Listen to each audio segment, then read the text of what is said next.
History rarely remembers teenagers as warriors. Yet one young girl, born into poverty with no military training, would change the fate of an entire nation. Her name was Joan of Arc, the peasant who became France's unlikely savior.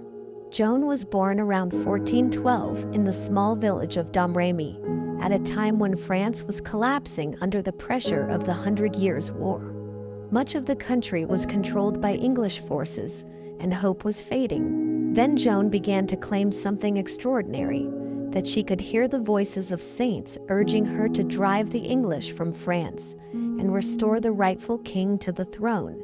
At just 16 years old, she traveled across dangerous territory to seek an audience with the uncrowned prince, Charles. According to tradition, even when he tried to disguise himself among his court, Joan recognized him instantly.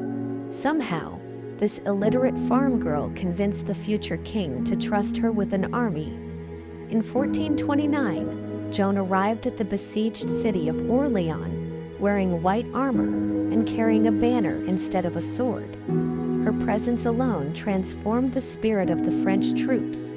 What had been a defeated army suddenly fought with renewed courage.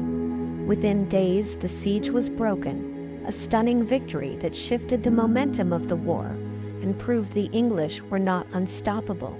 Success followed success as French forces pushed through the Loire Valley, clearing the path for Charles to be crowned at Reims, the traditional seat of French coronations. As the ceremony unfolded, Joan stood nearby, witnessing the fulfillment of the mission she believed had been given to her by God. It was the height of her influence, but it would not last. The following year, Joan was captured by Burgundian troops allied with England. Rather than treating her as a prisoner of war, the English sought to destroy her reputation. She was placed on trial for heresy in Rouen, accused of crimes including wearing men's clothing. Despite having no formal education, Joan defended herself with striking intelligence and composure. Still, the verdict had already been decided.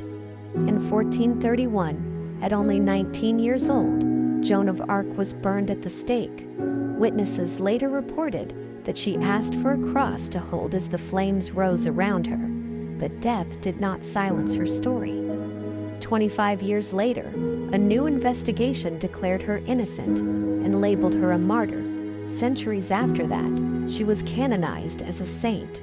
Today, Joan of Arc endures as a symbol of courage, faith, and defiance, proof that even in the darkest moments of history, a single voice can alter the course of a nation.